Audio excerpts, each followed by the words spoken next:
Hello student, good morning to all of you. आज बेटा आपका 6th क्लास में स्वागत है। तो सबसे पहले मैं आपको बताऊंगी आज जो है हम लेसन 13 जो कि आपकी टेक्स्ट बुक में है, मैं सबसे छोटी हूँ, जो एक कविता है। और फिर आगे बात आती है कि इसके राइटर कौन है, यानी इसके रचयिता जी कौन है। तो इसके रचयिता जो हैं सुमित्रा नंदन पंत जी है, जो कि मैंने आपको कल विस्तार से उनके जीवन परिचय के बारे में बताया था। तो उनका जन्म जो है उत्तराखंड के अल्मोड़ा जिले में कोसाना नामक गांव में हुआ था। कोसानी उत्तराखंड के अल्मोड़ा जिले में और जो है कोसानी नामक गांव में उनका जन्म हुआ था। और ये जो है एक मुख्य कवि के रूप में उभरे थे। उन्होंने इतनी कविताएं लिखी हैं जिसके कारण इनको अनेक पुरस्कार भी मिले थे और इनको पुरस्कृत किया गया था। तो इसमें जो है आज मैं आपको पैरे का जो है अध्ययन कराएंगे, यानी कि उनकी व्याख्या करवाऊंगी और कुछ डिफिकल्ट वर्ड जो है मैं आपको दूंगी, तो आप उनको जो है नोट करते जाएंगे। तो सबसे पहले जब हम पाठ को पढ़ते हैं, यानी कि कविता को पढ़ते हैं, तो सबसे पहले हम क्या लिखते हैं? संकेत। मैं सबसे छोटी हूँ तेरा हाथ, तो ये लिखेंगे। उसके बाद जो है प्रसंग लिखेंगे हम। प्रसंग क्या लिखेंगे कि प्रस्तुत पद्य हमारी पाठ्य पुस्तक बसंत भाग 1, क्योंकि 6th क्लास में जो है बेटा वो बसंत भाग 1 है, ठीक है। तो इसमें संकलित मैं सबसे छोटी हूँ नामक कविता जो है इसमें ली गई है और इसके रचयिता यानी कि सुमित्रा नंदन पंत जी हैं, जो कि एक अच्छे कवि के रूप में माने जाते हैं। इसके बाद अगर आप लिखते हैं, आपसे पूछ लिया जाता है कि प्रस्तुत पाठ का संदर्भ दीजिए, तो संदर्भ में लिखेंगे आप कि जो है इसमें इस पद्यांश में छोटी बच्ची हमेशा जो है वो छोटी ही बनना चाहती है और छोटी ही बना रहना चाहती है, वह कभी बड़ा बनना नहीं चाहती है, क्योंकि छोटे बच्चे को जो है माँ का लाड़ प्यार मिलता है और जैसे ही बड़ा बच्चा हो जाता है माँ की थोड़ी दूरियां बढ़ने लगती है। तो आज जो है सभी अध्ययन करेंगे जो आपकी बुक है टेक्स्ट, इसमें लेसन 13 मैं सबसे छोटी हूँ, सभी बच्चे निकाल लेंगे। तो मैं इसका अध्ययन आपके सामने दूंगी।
तो सभी बच्चों ने बेटा बुक निकाल ली होगी आपने, वेरी नाइस।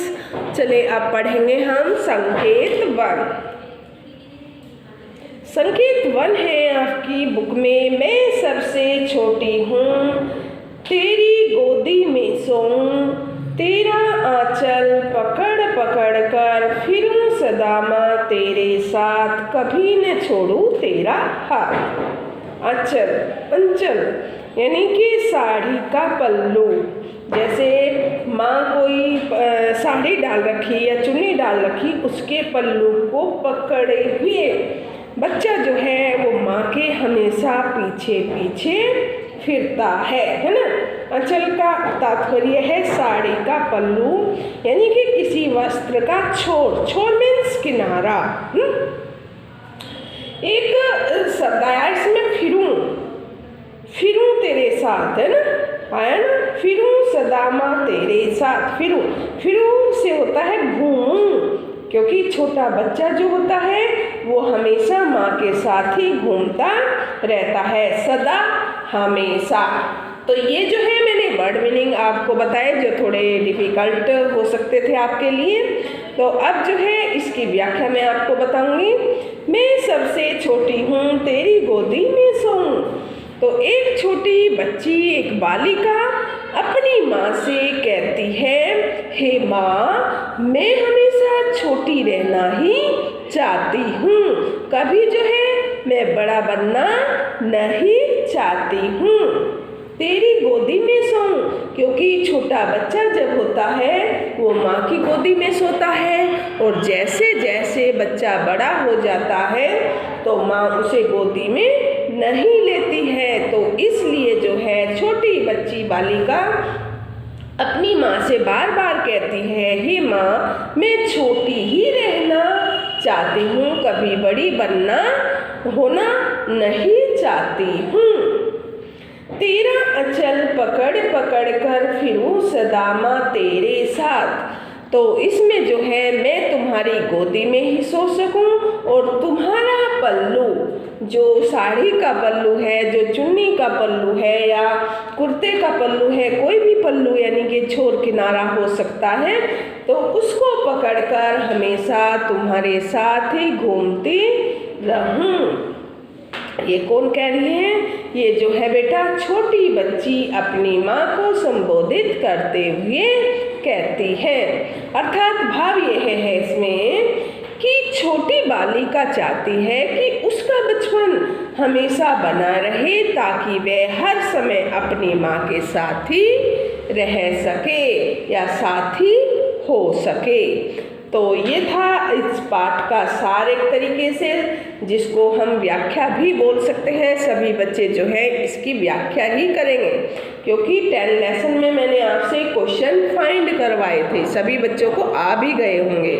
तो लेसन 10 आप अच्छी तरीके से करेंगे, क्योंकि उसमें मैंने एक एक चीज़ आपको बताई थी, वर्ड मीनिंग भी बताए थे, और उसी के साथ साथ मैंने व्याख्या करते हुए उसमें से क्वेश्चन पुट भी मैंने स्वयं करवाए थे आपसे। तो सभी बच्चों ने वो कार्य भी कंप्लीट कर लिया होगा। तो इस पोएम में से यानी कि इस कविता में से सभी बच्चे जो है इसकी व्याख्या करेंगे, क्योंकि ये छोटी सी कविता है। तो इसमें अब अगर हम जो है इस विशेष में यानी कि छोटी, एक शब्द आया है इसमें छोटी, अगर छोटी का विलोम लिखेंगे तो क्या लिखेंगे? बड़ी हो जाएगी, है ना। छोटी का विलोम क्या हो जाएगा? बड़ी। और कविता में किस शैली में रचित है? अगर हम पूछ लें आपसे विशेष में कि यह कविता जो है वो किस शैली में रचित है, तो शैली जो है इसकी आत्मकथात्मक है, क्योंकि छोटी बच्ची अपनी कथा का वर्णन इसमें कर रही है, अपने बारे में जो है वो बता रही है। आत्मकथात्मक यानी कि अपनी बात, अपने जो विचार हैं वो सबके सामने प्रस्तुत कर रही है। सेकंड पैरा देखेंगे, अगर इसमें से क्वेश्चन कोई भी मैं बीच में से उठा के दे तो किस तरीके के आ सकते हैं। तो सबसे पहले जो होता है कवि या कविता का नाम, ये सभी में आएगा, और बच्ची कैसा होना चाहती है ये सभी को आपको पता होगा। अगर क्वेश्चन हो बच्ची कैसा होना चाहती है, बच्ची जो है सबसे छोटी ही होना चाहती है, वो छोटा ही बना रहना चाहती है। नेक्स्ट अगर इसमें से क्वेश्चन करेंगे आप, बच्चों की जो है बच्ची क्या पकड़कर सदा अपनी माँ के साथ फिरना चाहती है, तो बच्ची जो है हमेशा अपनी माँ का पल्लू पकड़कर यानी कि एक साड़ी का छोर पकड़कर, किनारा पकड़कर वो हमेशा माँ के साथ ही घूमना चाहती है। तो इसमें जो है कविता की शैली मैंने आपको बता ही दी है। विशेष में क्या लिख सकते हैं कि प्रस्तुत पद्य में कौन सी शैली का प्रयोग किया गया है, तो इसमें जो है प्रस्तुत पद्यांश में आत्मकथात्मक शैली का प्रयोग किया गया है। ठीक है, नेक्स्ट पैरा देखेंगे, यानी कि संकेत 2। संकेत 2 में क्या लिखेंगे? बड़ा बनाकर। संकेत 2 में हम लिखेंगे बड़ा बनाकर। सभी बच्चे कॉपी में, क्योंकि प्रश्न और संदर्भ, प्रश्न एक बार लिखते हैं, संकेत बार बार, जितने पैरे आएंगे हम उतने ही संकेत लिखेंगे। बड़ा बनाकर।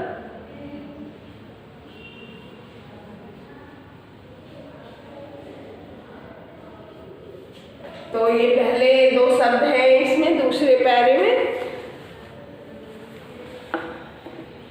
बड़ा बनाकर डैश परियों की बात।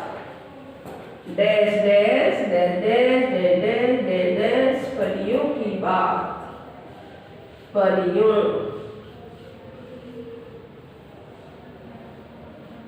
परियों की बात। तो इसमें जो है ये संकेत हमारा कौन सा है बेटा? 2। तो इसको भी ध्यान से पढ़ेंगे। और ये संकेत 1 है। क्लियर? तो इसमें पढ़ेंगे संकेत 2 का। बड़ा बनाकर पहले हमको तू पीछे चलती है मात, हाथ पकड़ फिर सदा हमारे साथ नहीं फिरती दिन रात। तो इसमें जो है कवि सुमित्रा नंदन पंत जी क्या कहना चाहते हैं छोटी बच्ची के? छलना एक शब्द आया है इसमें। बड़ा बनाकर पहले हमको तू पीछे चलती है मात। मात माता कहा है इसमें। और छलती का शाब्दिक अर्थ होता कपट करना। क्या करना? कपट, बुरा व्यवहार करना। तो देखिएगा इसको। बड़ा बनाकर पहले हमको तू पीछे चलती मात, हाथ पकड़ फिर सदा हमारे साथ नहीं फिरती दिन रात। तो इसमें जो है छोटी बच्ची, जो छोटी बालिका है, अपनी माँ से कहती है, क्या कहती है कि पहले तो तू हमें बड़ा कर देती है, जब हम छोटे होते हैं हमें पाल पोस के बड़ा कर देती है, और उसके बाद जो है हमारे साथ धोखा करती है। छलती, धोखा करना, कपट करना, इसका अर्थ कह सकते हैं। धोखा करती है। बड़ा होने पर न तो तू हमारा हाथ पकड़कर हमेशा हमारे साथ रहती है, और न ही दिन रात हमारे साथ घूमती है। जैसे आप जो हो, हम छोटे थे तब हमें साथ साथ लेकर घूमती थी, और तो अब जो है जैसे ही हम बड़े हो गए हैं तो आप हमारे साथ घूमती नहीं हो, हमें जो है छलती हो, एक तरीके से कपट करती हो, तो हमें हमारे साथ जो है धोखा करती है। धोखा भी इसको कह सकते हैं कि जैसे ही बच्चा बड़ा होता है तो माँ उसका धीरे धीरे हाथ पकड़ना छोड़ देती है, और जहाँ भी जाती है तो उसको अपने साथ भी नहीं लेकर जाती। तो बच्चा जो है ये चीज़ महसूस करते हुए कहता है कि बालिका, जो छोटी बालिका है, कि माँ बड़ा होने पर न तो हमारा हाथ पकड़कर हमेशा हमारे साथ रहती है, और न ही दिन रात हमारे साथ घूमती हो। अपने हाथों से तू हमें भोजन खिलाती थी। इसमें लाइन देखिएगा बेटा कि अपने कर मीन्स हाथ से खिला धुला मुख, धूल पोंछ सज्जित करती, गात सज्जित यानी कि हमारे शरीर को तेल लगाती थी और हमारी चुटिया बुनती थी और हमको नहलाती थी। सज्जित करना है, सजाना। धूल पोंछ, जब हम खेलने जाते थे तो हमारी धूल भी अपने पल्लू से पोंछती थी। अपने कर से खिला, और अपने हाथों से। आप जो है हमें पहले अपने हाथों से भोजन खिलाती थी, धुला मुँह और हमारे मुंह को धोती थी, जबकि अब जो है हम बड़े हो गए हैं, हमारे ना तो आप जो है हाथों से खिलाती हो और ना ही हमारे मुंह को धोती हो, और ना ही आप जो है हमारी धूल पोंछती हो, और ना ही हमारा जो है आप सज्जित शरीर करती हो। थमा खिलौने नहीं सुलाती हमें सुखद परियों की बात। तो इसमें जो है छोटी बालिका ये कहती है कि दिन रात हमारे साथ घूमती है, अपने हाथों से तू हमें भोजन खिलाती थी, मुँह भी धोती है और हमारे शरीर पर जो लगी धूल को है साफ करके, हमारे शरीर पर लगी धूल को साफ करके इनके सुंदर बना देती थी। फिर तुम हमारे हाथों से खिलौने पकड़ा देती हैं, परंतु तू हमें सुख देते यानी कि सुख देने वाली परियों की कहानी भी सुनाती थी। तो बालिका जो है अपने छोटे रूप को बता रही है कि हमारे साथ ऐसा ऐसा व्यवहार आप पहले करती थी, हमारा मुंह भी धोती थी और शरीर पर लगी धूल को भी साफ करके हमारे शरीर को सुंदर बना देती थी। फिर तुम हमारे हाथों में खिलौने पकड़ा देती थी, परंतु तुम हमें सुख देने वाली परियों की कहानी नहीं सुनाती। अब जो है हम बड़े हो गए हैं और आप जो हमें कहानी सुख देती थी वो अब आप सुनाती नहीं है। तो ये था आपका सेकंड पैरा। व्याख्या ही देंगे, विशेष में क्या लिखेंगे भाव इसका, यानी कि बच्चे जैसे जैसे बड़े होने लगते हैं वैसे वैसे माँ बच्चों को अपने से दूर करती जाती है। तो इस प्रमुख पद्यांश में इसका वर्णन किया गया है। अगर क्वेश्चन इसमें से मैं आपसे पूछूं कि माता बच्चों से किस प्रकार का छल करती है। माता जो है बच्चों से उनको बड़ा करके उनको ना हाथों से खाना खिलाती है, ना नहलाती है, ना उनकी धूल पोंछती है। तो इस प्रकार का बच्चे छल मानते हैं, एक जो है इसमें धोखा मानते हैं कि माँ हमारे साथ धोखा करती है। सेकंड, बच्चों के बड़ा होने पर माता क्या नहीं करती। बच्चों के बड़ा होने पर माता जो है बच्चों के साथ नहीं रहती तो है, लेकिन खाना खिलाना नहलाना ये सब कुछ नहीं करती है। अगर इसमें से पूछ लिया जाए कि बच्चों के बड़ा होने पर माता बच्चों को क्या नहीं सुनाती, तो जैसे ही बच्चे बड़े हो जाते हैं माँ उनको परियों की कहानी भी नहीं सुनाती। अब सुखद का विलोम लिखिए। सुखद, तो सुखद का विलोम यानी कि विपरीतार्थक क्या होगा। सुखद का दुख, दुखद, सुखद का दुखद विलोम शब्द इसमें बन जाएगा। धूल का क्या अर्थ है। धूल का क्या अर्थ है, मिट्टी। तो धूल का अर्थ है मिट्टी। अब जो है आप थर्ड पैरा देखेंगे बेटा। इसमें ऐसी बड़ी ने हूँ मैं तेरा स्नेह ने खूँ मैं, तेरे आंचल की छाया में छिपी रहूं निष्प्रह निर्भय कहूँ दिखा दे चंद्रोदय। तो इसमें पंक्तियों में जो है छोटी बच्ची क्या कहना चाहती है, पहले मैं आपको संदर्भ बताऊंगी। इसमें जो है छोटी बच्ची यानी कि सुमित्रा नंदन पंत जी ये कहना चाहते हैं कि यहाँ छोटी बालिका इतनी बड़ी नहीं होना चाहती कि वह अपनी माँ के प्रेम को खो बैठे। सुमित्रा नंदन जी क्या कहते हैं कि बड़ी जो है बच्ची वो ये कहती है कि मैं इतना बड़ा नहीं होना चाहती हूँ, मैं इतना बड़ा नहीं बनना चाहती हूँ कि मैं अपने प्यार को खो दूँ। तो सर इसमें जो है हम व्याख्या देंगे, देखिएगा। ऐसी बड़ी ना हूँ मैं तेरा स्नेह, स्नेह होता प्यार, स्नेह का शाब्दिक अर्थ होता प्रेम प्यार है। एक शब्द आया निष्प्रह, निष्प्रह यानी कि फोर्थ लाइन में देखेंगे आप। निष्प्रह जो शब्द है यानी कि बिना इच्छा के, निष्प्रह यानी कि किसी बिना इच्छा के।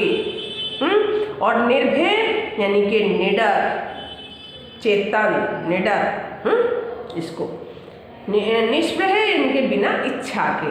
और चंद्रोदय चांद का निकलना।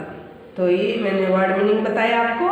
अब देखें तो इसमें ऐसी बड़ी न हूँ तेरा स्नेह न खो मैं। देखिएगा छोटी बालिका जो है अपनी माँ से कहती है कि मैं इतनी बड़ा नहीं होना चाहती हूँ कि मैं तुम्हारे प्यार को भी कहीं खो बैठूं। मैं इतनी बड़ा नहीं बनना चाहती हूँ कि मैं अपनी माँ के प्यार को खो बैठूं। मुझे हर समय तुम्हारा प्रेम चाहिए। मैं उससे वंचित नहीं रहना चाहती। तेरा आंचल की छाया में छिपी रहूं, निष्ठय निर्भय कहूँ दिखा दे मुझे चंद्रोदय। तो मैं जो हूँ हे माँ, मैं छोटी रहकर हमेशा तुम्हारे आंचल की छाया में ही छिपकर रहना चाहती हूँ। क्या कहती है छोटी बच्ची? हे माते, मैं हमेशा जो है आपके आंचल की छाया में ही रहना चाहती हूँ। मैं आपकी आंचल की छाया के नीचे ही पनपना चाहती हूँ। छिपी रहूं यानी कि आंचल की छाया के नीचे, और निष्प्रह यानी कि बिना इच्छा के। तो इसमें क्या कहते हैं? मैं निडर होकर तुमसे कह सकती हूँ कि हे माँ, मुझे निकलता हुआ चांद दिखा दो।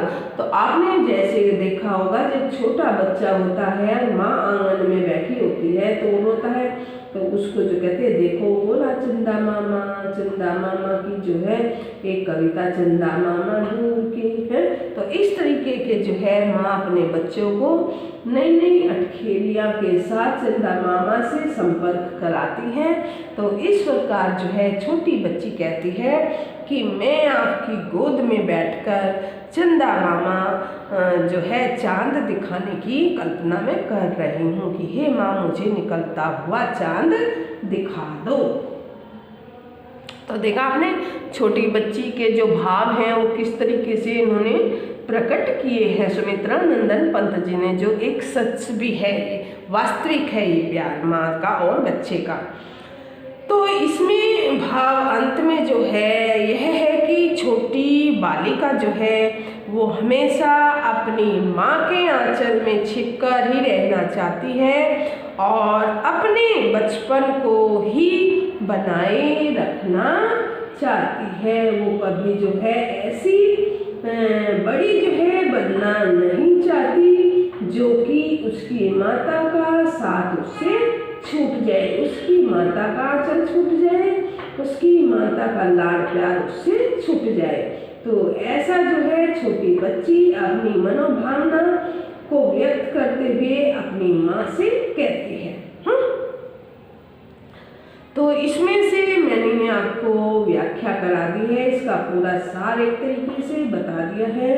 अगर मैं इसमें से क्वेश्चन आपसे पूछ लूँ कि बच्ची कैसी बड़ी जो है नहीं होना चाहती, तो बच्ची जो है बेटा ऐसी बड़ी नहीं होना चाहती कि वो अपनी माता का स्नेह खो दे, अपनी माता का जो है वो प्यार खो दे। वो ऐसा बड़ा बनना नहीं चाहती है।